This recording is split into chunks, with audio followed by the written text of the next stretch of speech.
하나님의 말씀을 봉독하겠습니다. 형제들아, 세상이 너희를 미워하여도 이상히 여기지 말라.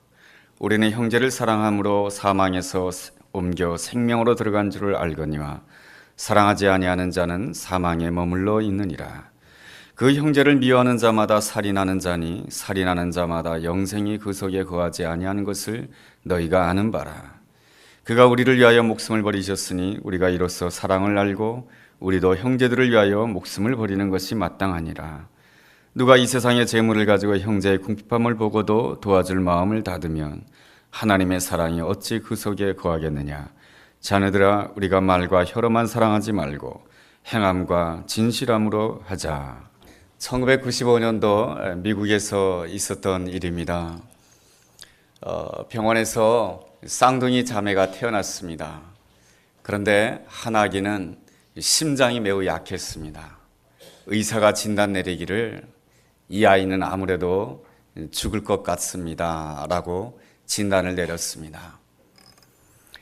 그 이야기를 듣던 옆에 있는 간호사가 선생님, 이 두 아이를 한 인큐베이터에다가 넣으면 어떨까요?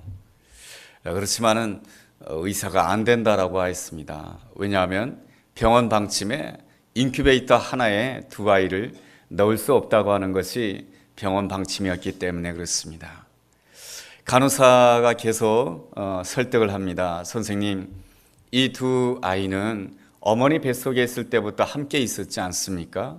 그러니까 인큐베이터 안에도 함께 있으면 많은 도움이 될 것 같습니다. 간호사의 그 끈질긴 설득에 의사 선생님은 병원 방침에는 없는 일이었지만 허락하였습니다. 그래서 그 두 아이를 인큐베이터에 함께 넣어 두었습니다. 그런데 말이죠, 놀라운 일이 생겼습니다.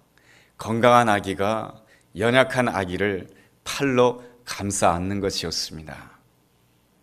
병원에서는 아무런 조치도 취하지 않았는데 그 심장이 연약했던 그 아기가 정상으로 회복되었다라고 하는 것입니다.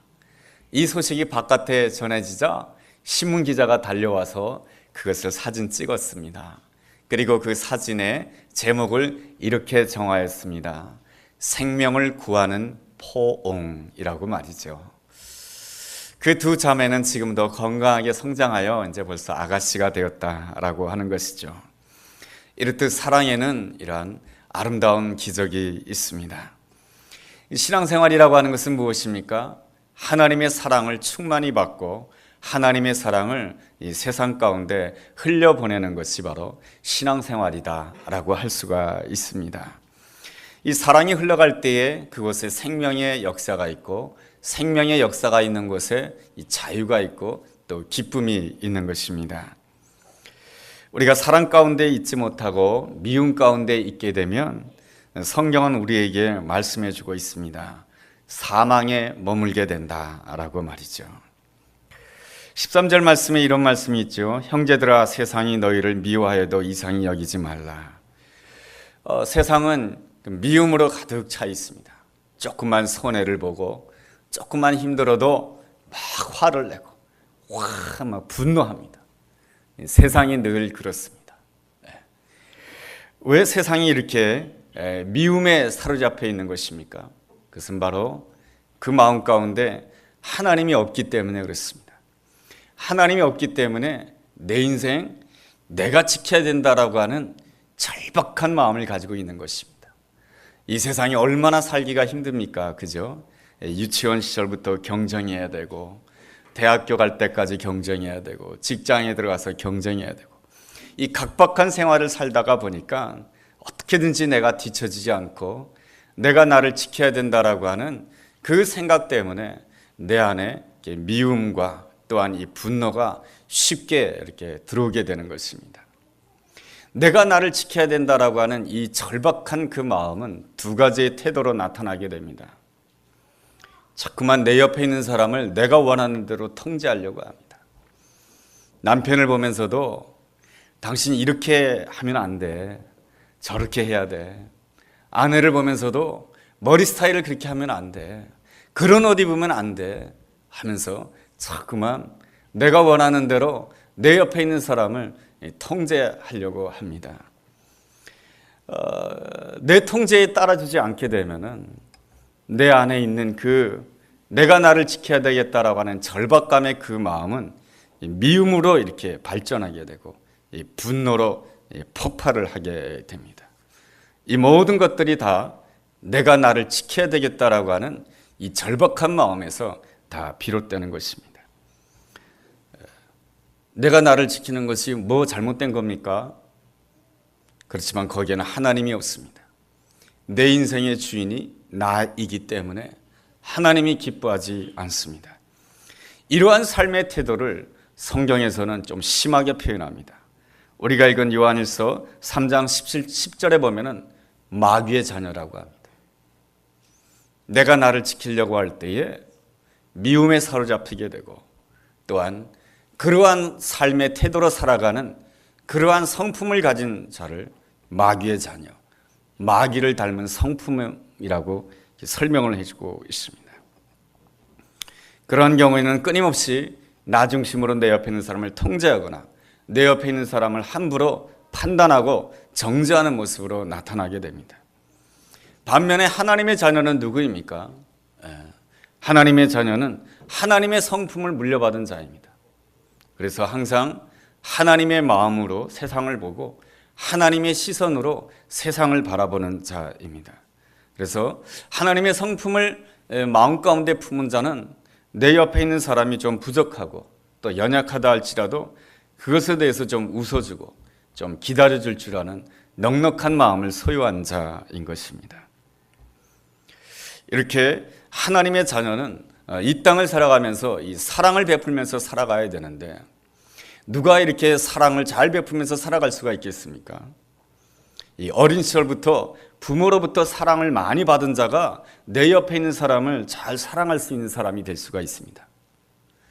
뭐 사랑을 받았다고 해서 어린 시절부터 뭐 풍족한 물질을 받으면서 자랐다는 그런 뜻이 아닙니다. 사랑을 많이 받은 자는 누구냐면은 부모로부터 사랑의 표현을 많이 들은 사람이죠. 이 어린 시절부터 사랑의 표현을 많이 들은 사람은 이 마음의 그릇이 커요. 그래가지고 내 옆에 있는 사람의 부족한 점을 넉넉하게 좀 기다려주고 또 인내해주는 이 좋은 능력이 있어요. 그래서 이 어린 시절부터 우리 청년들 같은 경우에 이 결혼을 할 때는 뭡니까?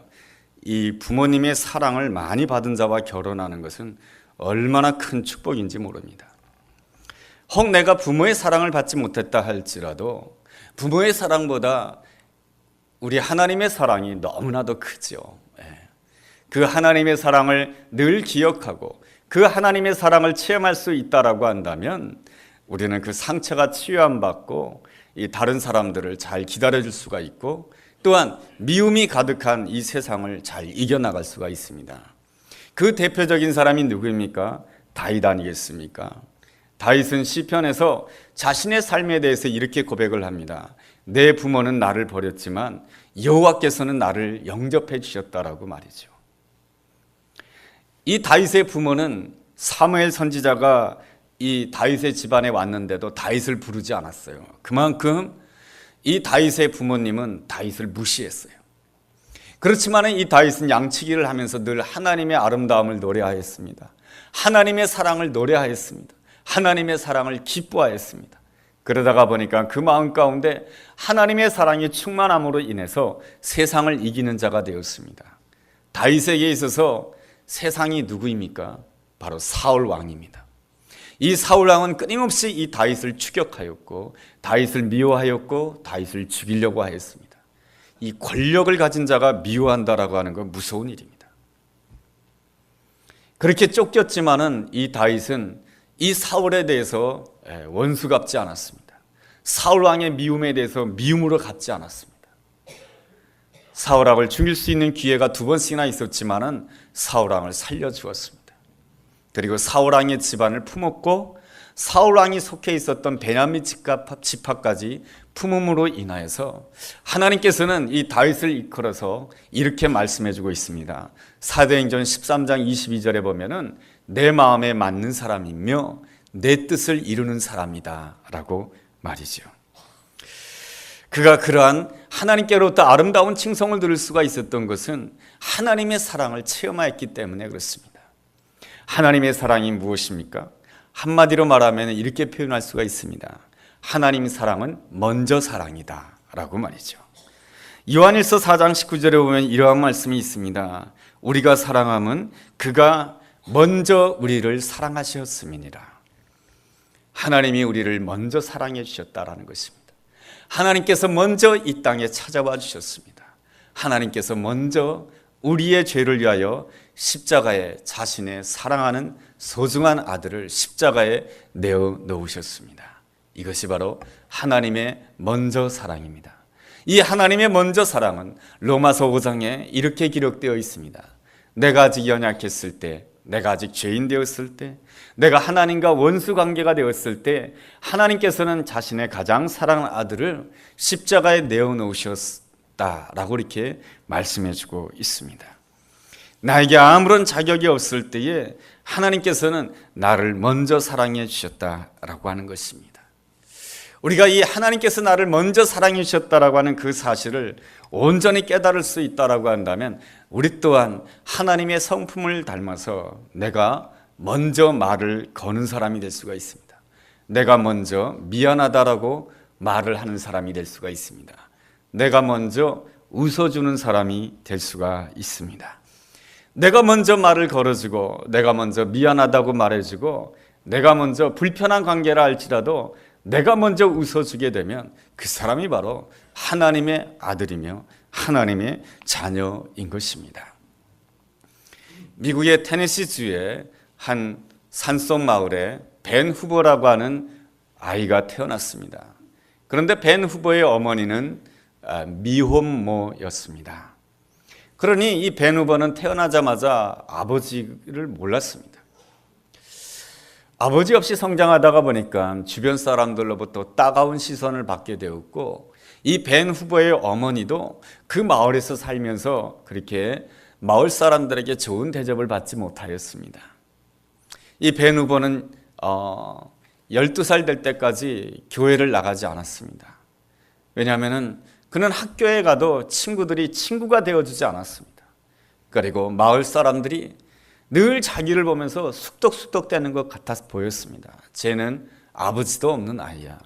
저 엄마가 문제가 많은 사람이야. 이런 이야기를 너무너무 듣기 싫었던 것입니다. 그래서 마을 사람들과 교제를 하지 못했던 것이죠. 늘 외롭게 지내다가 그가 12살 되었을 때에 마을 교회에 새로 목사님이 오셨다라고 하는 이야기를 듣게 됩니다. 그 목사님은 참 인자하신 분이다라고 하는 이야기를 듣고 호기심에 교회를 찾아오게 됩니다.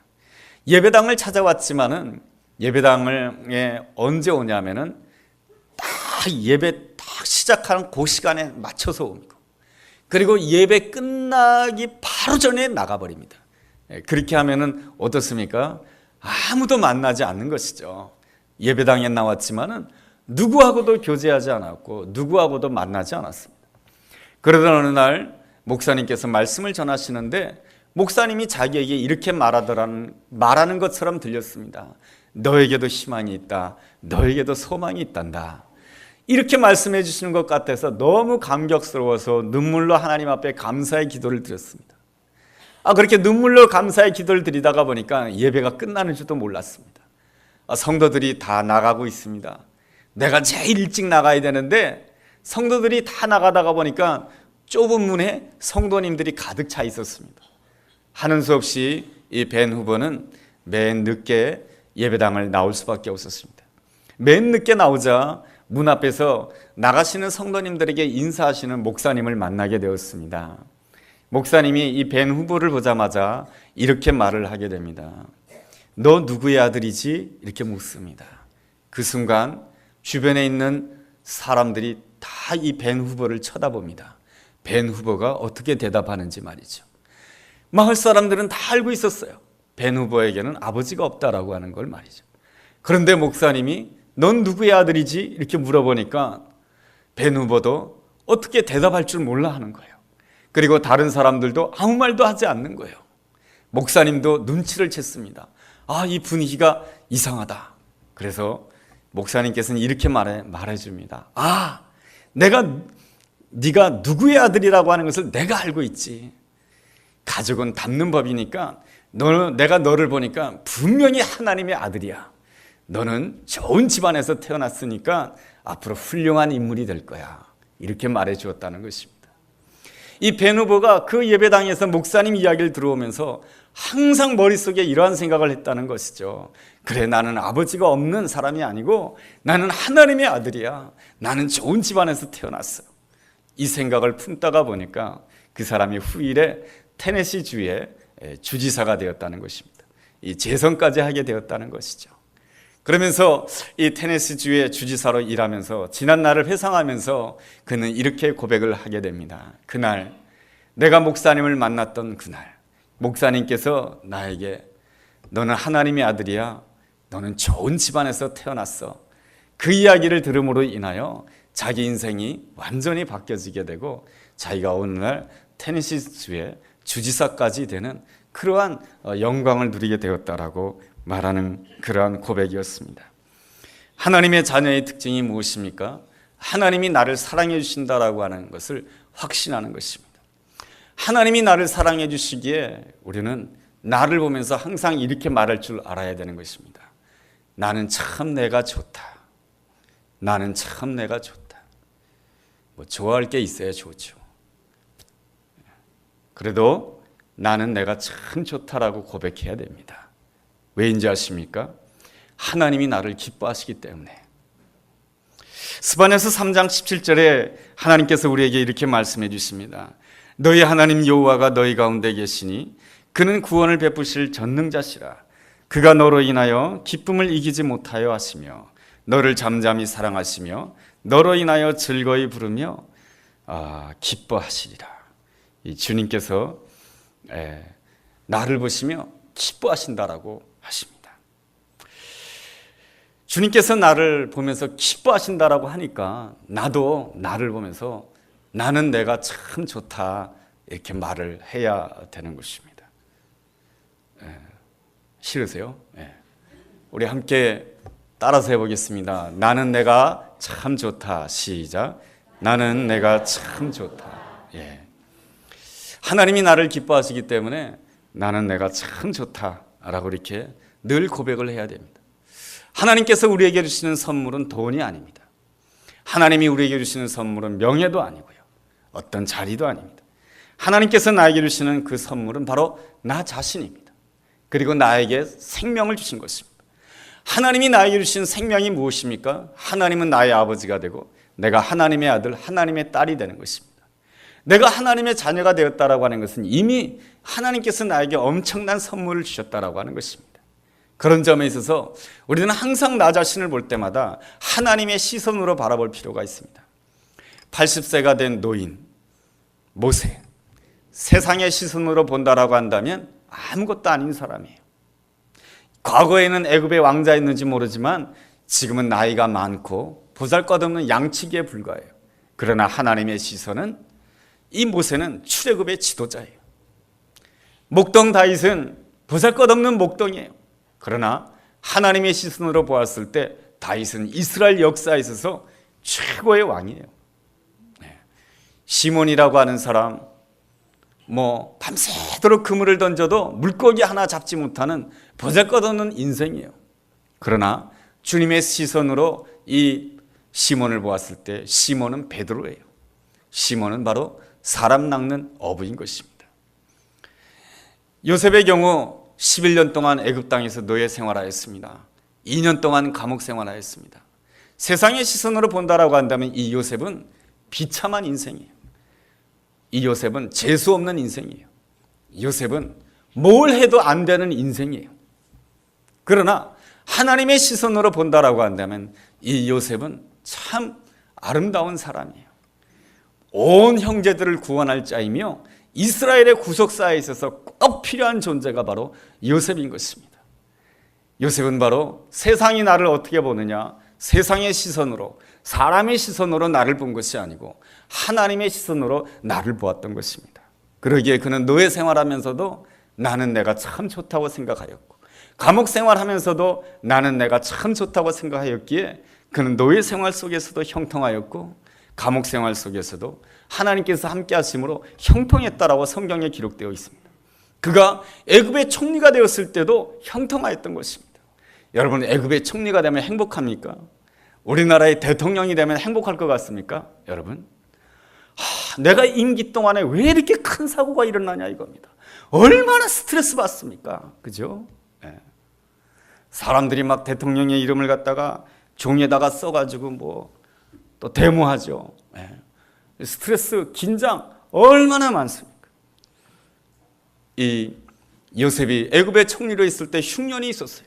얼마나 힘들겠습니까? 그러나 이 요셉은 늘 하나님의 사랑을 확신하며 나는 내가 참 좋다. 그랬을 때 어떤 사람이 됩니까? 내가 나를 참 좋다라고 했을 때 내가 웃는 자가 되는 것이죠.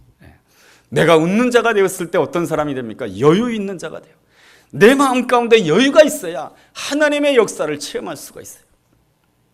나만 생각하고 이렇게 돼야 된다, 내가 생각하는 계획대로 돼야 된다, 그렇게만 생각하면 하나님이 내 삶 가운데 역사할 수가 없어요. 내가 원하는 것이 이루어져야만 웃겠다라고 생각하는 것은 어리석은 생각입니다.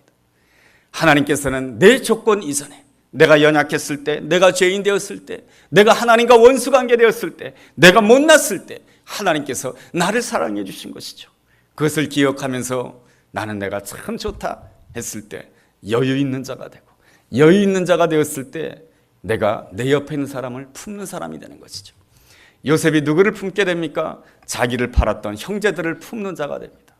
그 형제들을 향해서 이렇게 말해주죠. 나는 형님들이 내 형님이라고 하는 것이 참 좋습니다.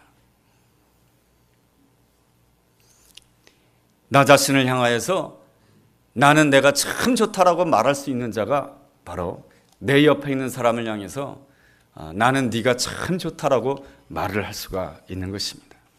나는 내가 참 좋다라고 말할 수 없는 자는 절대로 내 옆에 있는 사람을 향해서 당신이 참 좋다, 당신이 내 아내이어서 참 좋다, 당신이 내 남편이어서 참 좋다, 내가 당신과 함께 일해서 너무 좋다, 네가 내 딸이라고 하는 것이 너무 기쁘다, 네가 내 아들이라고 하는 것이 너무 좋아요, 이렇게 말할 수가 없습니다.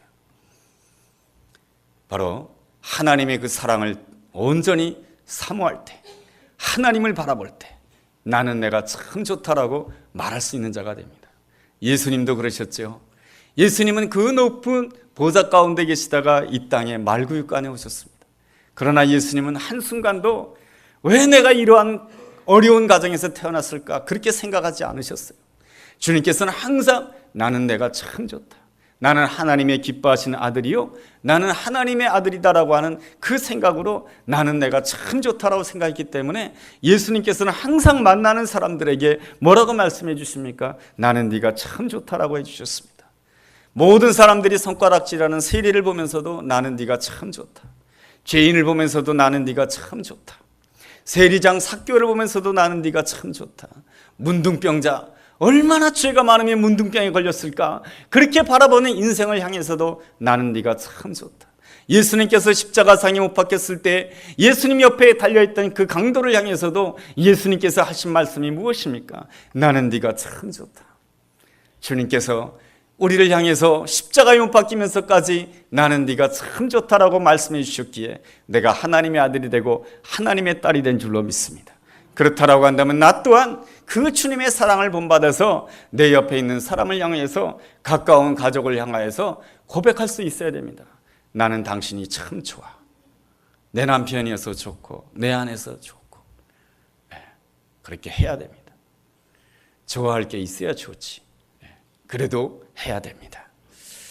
말로 하려고 하면은 가식적인 것 같아요. 내 속이 막 뒤틀려요. 그러면 문자 메시지로 보내면 돼요. 문자 메시지로 당신이 내 아내여서 너무 사랑해요, 너무 좋아요, 내 남편이어서 너무 좋아요. 말을 바꾸는 것은 얼마나 중요한 것인지 모릅니다. 내 마음에 들지 않더라도 순종해야 되는 것입니다. 하나님께 순종할 때 그 다음부터 하나님께서 내 생각과 마음까지도 바꿔준 줄로 믿습니다.